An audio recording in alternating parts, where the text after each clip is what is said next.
একই দিনে দুটি নির্বাচন যেন অবাধ, সুষ্ঠু, উৎসবমুখর ও আনন্দঘন পরিবেশে অনুষ্ঠিত হতে পারে, সেই লক্ষ্যে পেশাদারিত্ব, নিষ্ঠা ও আন্তরিকতার সাথে কাজ করছে ঢাকা মেট্রোপলিটন পুলিশ। নির্বাচন কমিশনের প্রদত্ত নির্দেশনা ও পুলিশের নির্বাচনী অভিজ্ঞতার সমন্বয়ে আসন্ন সাধারণ নির্বাচন যেন সুষ্ঠু ও সুন্দর পরিবেশে অনুষ্ঠিত হয়, সে লক্ষ্যে আমরা নিশ্চিত নিরাপত্তার ব্যবস্থা গ্রহণ করেছি।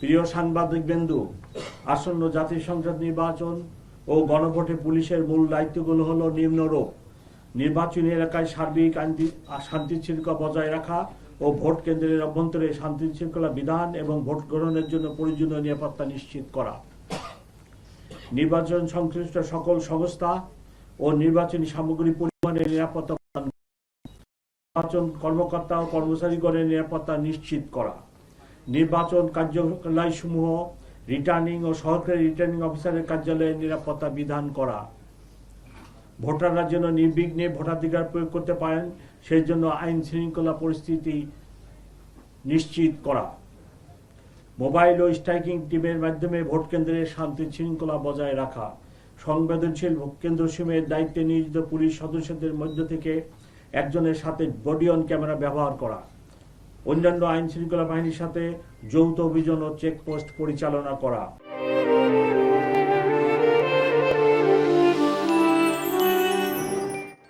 প্রার্থী ও নির্বাচন সংশ্লিষ্ট গুরুত্বপূর্ণ ব্যক্তিদের নিরাপত্তা বিধান করা। প্রিয় সাংবাদিকবৃন্দ, নির্বাচনের তফসিল ঘোষণার পূর্ব থেকেই ঢাকা মেট্রোপলিটন পুলিশ রাজধানীর আইন শৃঙ্খলা পরিস্থিতি সমুন্নত রাখতে কাজ আরম্ভ করে। এর অংশ হিসেবে নির্বাচনের দায়িত্ব পালনে পুলিশের সক্ষমতা ও দক্ষতা বৃদ্ধির জন্য ডিএমপির প্রায় 25,000 সদস্যকে নিবেদন সংক্রান্ত বিশেষ প্রশিক্ষণ প্রদান করা হয়েছে। আমরা আশা করি পুলিশের এই প্রশিক্ষণ আসন্ন নির্বাচনে ইতিবাচক ভূমিকা রাখবে। অবাধ, সুষ্ঠু ও নিরপেক্ষ নির্বাচনের জন্য পুলিশ সদস্যদেরকে স্বীয় দায়িত্ব, কর্তব্য, পেশাদারিত্ব নিরপেক্ষভাবে পালনের জন্য নির্দেশ প্রদান করা হয়েছে। আমাদের সীমিত সম্পদ ও জনবলের সর্বোত্তম ব্যবহারের মাধ্যমে ত্রুটিহীন ও সর্বজন গ্রহণযোগ্য একটি নির্বাচন উপহার দিতে আমরা প্রতিশ্রুতিবদ্ধ। প্রিয় সাংবাদিকবৃন্দ, এবছর ঢাকা মেট্রোপলিটন এলাকায় মোট 2131টি ভোট কেন্দ্র রয়েছে। অবস্থান, ভোটারের সংখ্যা এবং নিরাপত্তার পরিস্থিতি পর্যালোচনা করে ভোট কেন্দ্রগুলোকে দুটি শ্রেণীতে ভাগ করা হয়েছে। গুরুত্বপূর্ণ 1614টি ভোট কেন্দ্রগুলো 4 জন করে এবং সাধারণ 517টি ভোট কেন্দ্রগুলিতে 3 জন করে পুলিশ সদস্য মোতায়েন থাকবে। এছাড়া আমরা আরো 37টি ভোট কেন্দ্র চিহ্নিত করেছি ঝুঁকিপূর্ণ বলে মনে করে, এবং সেই 37টি কেন্দ্রে 7 জন পুলিশ অফিসার নিয়োজিত থাকবে। ভোট কেন্দ্রের পরিস্থিতি কন্ট্রোল রুমের মাধ্যমে পর্যবেক্ষণের জন্য থাকবে বডি অন ক্যামেরা। একাধিক ভোট কেন্দ্রের নিরাপত্তার জন্য থাকবে 180টি স্ট্রাইকিং টিম ও 510টি মোবাইল টিম। এছাড়া ঢাকা মহানগরীর 8টি ডিভিশনে 8টি পৃথক কন্ট্রোল রুম এবং 4টি বিশেষ কন্ট্রোল রুম স্থাপন করা হয়েছে। সুবিধাজনক স্থানে মোতায়েন থাকবে স্পেশাল রিজার্ভ ফোর্স। ঊর্ধ্বতন কর্মকর্তাদের সরাসরি নেতৃত্বে থাকা এইসব ফোর্স প্রয়োজনে দ্রুত যে কোনো স্থানে মোতায়েন করা হবে। জরুরি পরিস্থিতি মোকাবেলা করার জন্য সোয়াট, bomb disposal unit, dog squad, crime scene van ও অশ্বারোহী পুলিশ মোতায়েন করা হবে। প্রিয় সাংবাদিকবৃন্দ, নানা কারণে এবারের নির্বাচন আমাদের কাছে অত্যন্ত গুরুত্বপূর্ণ। অতীতে নির্বাচনে পুলিশকে যেভাবে ব্যবহার করা হয়েছে সেই কালিমামুক্ত হয়ে জাতিকে একটি অর্থবহ ও সর্বজন গ্রহণযোগ্য নির্বাচন উপহার দিতে আমরা প্রতিশ্রুতিবদ্ধ। যে ত্যাগ ও রক্তের বিনিময়ে দেশ একটি শান্তিপূর্ণ নির্বাচনের দ্বার প্রান্তে উপস্থিত হয়েছে তা এগিয়ে নিতে আমরা ইস্পাত কঠিন মনোবল নিয়ে প্রস্তুত রয়েছি। আপনাদের মাধ্যমে সর্বসাধারণের নিকট স্পষ্টভাবে বলতে চাই, এই নির্বাচনে আমরা সর্বোচ্চ পেশাদারিত্ব ও প্রস্তাবিত নিরপেক্ষতার সাথে দায়িত্ব পালন করে এমন একটি মানদণ্ড স্থাপন করব যা ভবিষ্যতের জন্য অনন্য উদাহরণ হয়ে থাকবে। সম্মানিত নগরবাসীর নিকট আমার অনুরোধ, আপনারা নিশ্চিন্তে, নির্ভয়ে ও নির্বিঘ্নে ভোট কেন্দ্রে এসে সুশৃঙ্খলভাবে আপনাদের নাগরিক অধিকার প্রয়োগ করুন। আসুন নতুন বাংলাদেশ গড়ার ঐতিহাসিক এই মহেন্দ্রক্ষণে সকলে সম্মিলিত অবদান রাখি। মহান আল্লাহ আমাদের সহায় হন। আপনাদের সকলকে আন্তরিক ধন্যবাদ। ও কৃতজ্ঞতা প্রকাশ করছি। Thank you very much. ধন্যবাদ স্যার। নির্বাচনের সংক্রান্ত বিষয় ছাড়া কোনো প্রশ্ন করবেন আমরা প্রশ্ন নিচ্ছি, স্যার যেভাবে বলেছেন নির্বাচন সংক্রান্ত এবং আজকের ব্রিফিং সংক্রান্তে একজন একজন করে প্রশ্ন করবেন প্লিজ। আমার নাম আলামিন, আমি আমার দেশের সিনিয়র রিপোর্টার। আমি একটাই জানতে চাচ্ছি, সেটি হচ্ছে 3 দিন আগে সেনাবাহিনীর পক্ষ থেকে বলা হয়েছে মিরপুরে একটি প্রেস ব্রিফিং ঢাকায় 2টি ঝুঁকিপূর্ণ আসন রয়েছে। আপনাদের মিরপুরে দুইটি আসন না, দুটি আসন না, দুটি কনস্টিটিউয়েন্সি। আচ্ছা, হ্যাঁ। তো এখন মানে আপনাদের প্রতিবেদনে কয়টা আসনের এখানে টোটাল ঢাকায় প্রায় 20টি আসন রয়েছে।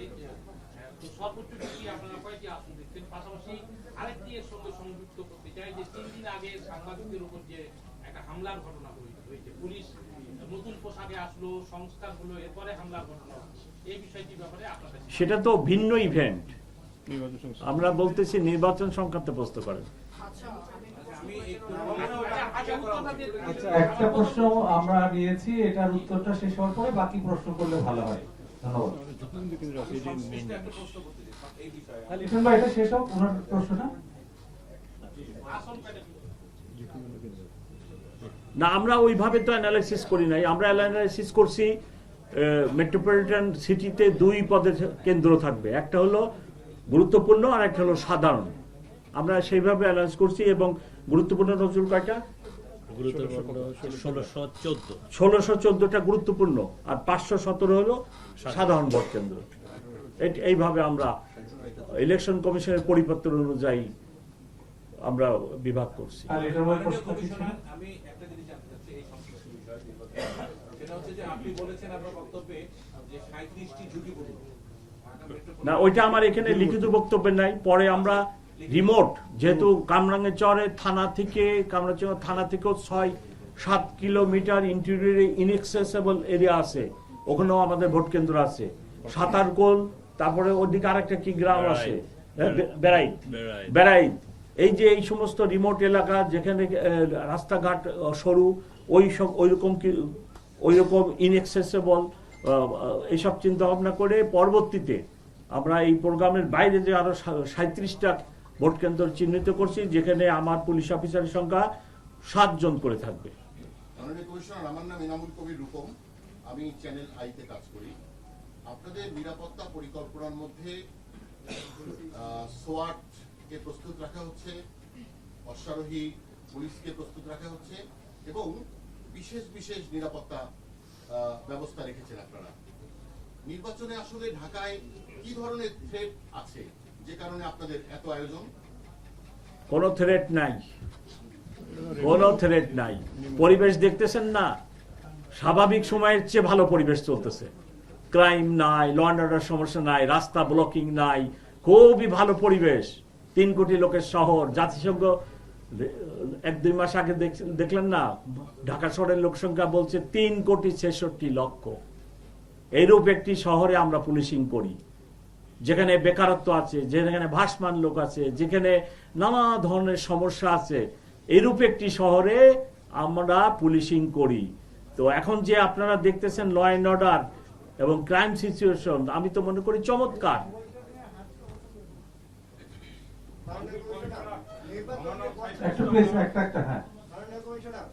নির্বাচনকে প্রস্তাবিত করার জন্য কি ধরনের ব্যবস্থা নেওয়া হচ্ছে বলে আপনাদের কাছে প্রশ্ন? প্রশ্নবিদ্ধ হবে না। আমরা তো বিভিন্ন সূত্র থেকে জেনেছি যে রাজনৈতিক দলের পক্ষ থেকেও ব্যালট পেপার, আপনিও ওই রূপে একটি রাজনৈতিক দলের নিশ্চয় মেম্বার।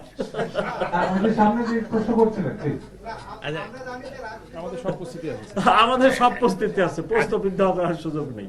আর একটা গেম যখন হয়, একদল পরাজিত হয়, একদল জয় লাভ করে, আমাদের দেশের কালচার তো হইলে আবার এরকম যে পরাজিত হইলেই আমার এই হয়েছে। কালকে আমার রুমে একজন ভদ্রলোক এসে বলতেছে ভোট কারচুপি হবে। আমি বললাম, ভাই 2 দিন এখন 3 দিন বাকি আছে, কিভাবে কারচুপি হবে?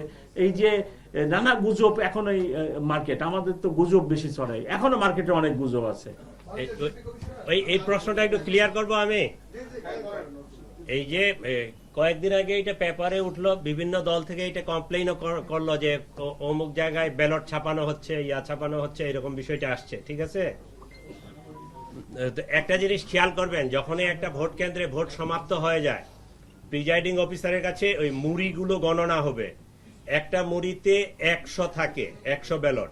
এরকম মনে করেন যে 10টা 15টা মুড়ি, তাহলে 1500 আংশিক কতগুলা গেল, যে এই বই থেকে 10টা গেছে, ওইটাতে 20টা গেছে, ওইটাতে 30টা গেছে, যে সাপোজ 1560টা ভোট কাস্টিং হয়েছে।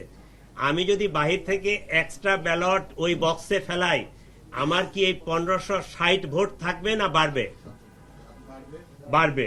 যখন এই ভোট গণনা হবে, ওখানে সব দলের এজেন্ট থাকবে, ঠিক আছে? এই 60টার জায়গায় যদি ৭৭টা ভোট ওখানে পাওয়া যায়, এই রেজাল্ট কেউ মেনে নিবে? এইগুলো অপপ্রচার, ঠিক আছে? এটা এত সহজ না বিষয়টা। আমি কোন লক্ষ্মীপুরের সুপারিনটেন্ডেন্ট পুলিশকে যে প্রশ্ন করবে, আমি কোন দলের কথা বলতেছি না, মানে এই ধরনের একটা নিউজ আসছে, কিন্তু এটা বাস্তবসম্মত না। বিষয়টা এই কারণে ক্লিয়ার করলাম। ধন্যবাদ। হ্যাঁ, সামনে।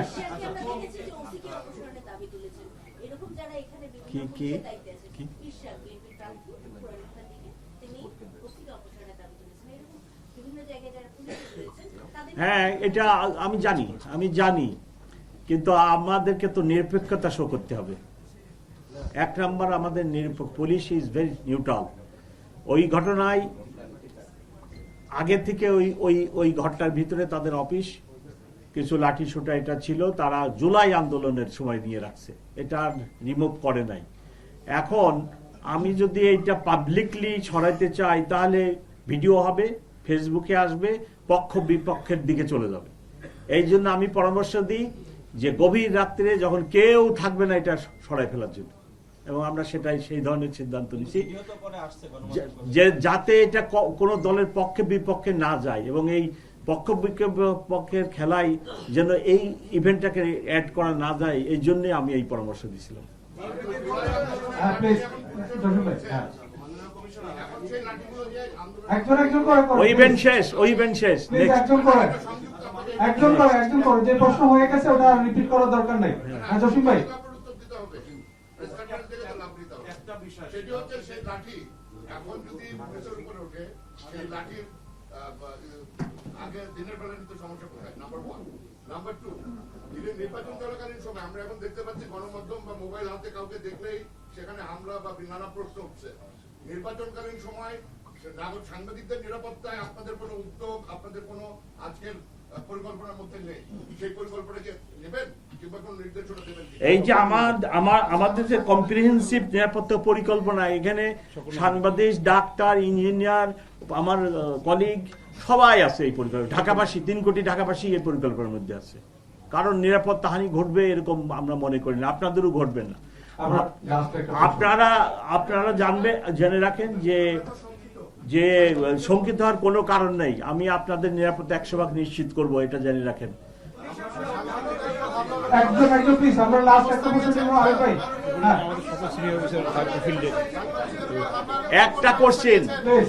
একটা কোশ্চেন কে করবেন করেন না, ইউ ডিসাইড। একটা কোশ্চেন নিব, আর বসেন, আপনি করবেন, তাহলে ইনাদের দেখে থামান। আপনি বলেছেন যে অতীতে পুলিশকে ব্যবহার করা হয়েছে, বিভিন্ন রাজনৈতিক দল ব্যবহার করেছে। এবার আপনি কি কারণে কি পদক্ষেপ নিয়েছেন যে পুলিশকে রাজনৈতিক দলগুলো ব্যবহার করতে পারবে না? গত 15 মাস আই এম পুলিশ কমিশনার বা ঢাকা মেট্রোপলিটন পুলিশ। আপনারা কি দেখছেন আমরা কোন দলের পক্ষে কাজ করছি? যদি তাই দেখেন যে কোন দলের পক্ষে কাজ করি নাই, তাহলে এটাই প্রমাণ করে আমরা কোন দলের না। ধন্যবাদ। আমাদের আজকে প্রশ্নোত্তর পর্ব এখানেই শেষ। আচ্ছা, ওয়েট, লাস্ট। আমি যেটা জানতে চাচ্ছি যে গত 2 দিন আগে যে ঘটনাটি ঘটেছে, ওই প্রশ্ন নিব না তো, না।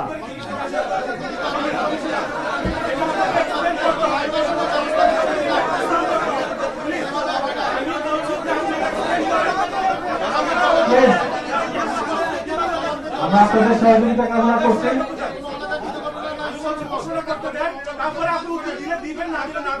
সবাইকে থামান, সবাই একটু কথা বলতে হবে না। আমি কিন্তু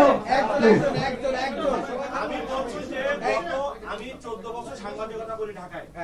আমি কোন কমিশনারকে, কোন আইজিপি কে লাঠি হাতে রাস্তা নামতে দেখি নাই। এক, 2 নম্বর হচ্ছে প্লিজ একটু এটা একটা ফর্মাল প্রেস ব্রিফিং, আপনারা দয়া করে প্রেস ব্রিফিং এ যেটা আদর্শ সেটা মেইনটেইন করুন। আপনি যখন লাঠি হাতে নিজে নেমেছেন রাস্তায়, তারপরেই পুলিশের কিছু সদস্য উদ্দেশ্য প্রণোদিতভাবে আক্রোশবশত শুধুমাত্র সাংবাদিকদের টার্গেট করে মারধর করেছে, হামলা করেছে, ল্যান্ড মেরে ফেলে দিয়েছে। এইটা কতটা পেশাদারমূলক আচরণ ছিল। 2 নম্বর হচ্ছে যে এটা আপনারা নিশ্চয় দেখেছেন। আপনারা ছোট করেন, প্রশ্ন ছোট করেন। যে আপনারা কোনো ব্যবস্থা নিয়েছেন কিনা? আমি আর জবাব দিতে পারলাম না। আপনারা কথা প্রশ্নটা নিতেও দিচ্ছেন না, বলতেও দিচ্ছেন না। আমি বলি, ওনার প্রশ্ন হলো যে পুলিশ কমিশনার কেন লাঠি হাতে নিছে। পুলিশ কমিশনার সেটা না, আপনি নেওয়ার পরে পুলিশের সদস্যরা আগ্রাসী হয়েছে। আপনি শুনেন প্লিজ আমার কথা। প্রশ্ন শেষ হবে। আমি তো আমার ইনফর্মাল ড্রেসে আমার বাসায় ছুটির দিন, বাস্তব কথা হলো চুলই কাটাচ্ছিলাম, যখন হঠাৎ শুনতে পারলাম যে যমুনায় আন্দোলনকারীরা ঢুকে পড়তেছে, আমি অন্য কোনোরূপ প্রস্তুতি নিয়ে আই রাস্ট, এবং যাই দেখি অবস্থা ভয়াবহ। এবং এই নির্বাচনের 5-6 দিন আগে যদি যেখানে সরকার প্রধান থাকেন সেখানে যদি আন্দোলনকারী ঢুকে যায়, যেখানে আমার 144 দ্বারা সভা সমাবেশ নিষিদ্ধ আছে, সেখানে এসে আপনার যদি আন্দোলনকারীরা এই ধরনের কর্মকাণ্ড করে, তাহলে কি পুলিশ কমিশনার বসে থাকার কোনো সুযোগ আছে কিনা? ডেইলি স্টার, প্রথম আলোতে যে আক্রমণ হলো গভীর রাত্রে 11টায়, ট্রাফিক জ্যামের কারণে আমার অফিসারদেরকে আমি ওখানে সময় মতো পাঠাতে পারি নাই, এবং এই ধরনের ঘটনা ঘটলো, তখন তো সব ব্লেম পুলিশের উপরই আসলো। আমি পুলিশ কমিশনার হিসাবে কিভাবে আন্দোলনকারীদেরকে সরকার প্রধানের বাসভবন কাম অফিসে ঢোকার মতো ঘটনা ঘটাতে ঢোকার যে কি বলে সুযোগ বা ঢুকতে যাচ্ছে, এই অবস্থায় আমি কি বসে থাকার কোনো সুযোগ আছে কিনা? আমি তো শুধু আমি নিজেই যাই নাই। অ্যাট ওয়ান স্টেজ আমি আমার ইন্সপেক্টর জেনারেলকে ফোন করছি যে ভাই আমি তো একা পারতেছি না, you should come to help me, এবং ইন্সপেক্টর জেনারেল নিজেও সেখানে আসছে, আপনারা দেখছেন কিনা। ততক্ষণে আমরা আন্দোলনকারীকে শেরাটনের ওই পাশে নিয়ে গেছি, আমার ডান পাশের কলিগ, বাম পাশের কলিগ সবাই উপস্থিত ছিল। ততক্ষণে ইন্সপেক্টর জেনারেল এসে উপস্থিত হয়েছে। আপনারা এই কথা লেখেন যে গত 15 মাসে যে এই যে 20টা লোক 10টা লোকে রাস্তা ব্লক করে ফেলে, প্রেগনেন্ট লেডি ডেলিভারির জন্য হাসপাতালে যেতে পারে না, হার্ট অ্যাটাক আলা রুগী যেতে পারতেছে না, অমক যেতে পারতেছে না, পরীক্ষাতে যেতে পারতেছে না, বিমানবন্দরে টিকিট আছে, প্লেন ফেল করতেছে। আপনারা এই কথাগুলো লেখেন, আপনার এই শহরকে নিরাপদ রাখেন, মানুষকে নিরাপদ রাখেন, মানুষের যাতায়াত ব্যবস্থাকে নিরাপদ রাখেন। আপনার কোথায় কোথায় রাস্তা বন্ধ, কোথায় কোথায় রাস্তা বন্ধ, এটা কি মিথ্যা বলতেছি আমি? আপনিও তো মুভমেন্ট করতে পারেন না। ধন্যবাদ। আমাদের ঠিক আছে, থ্যাংক ইউ।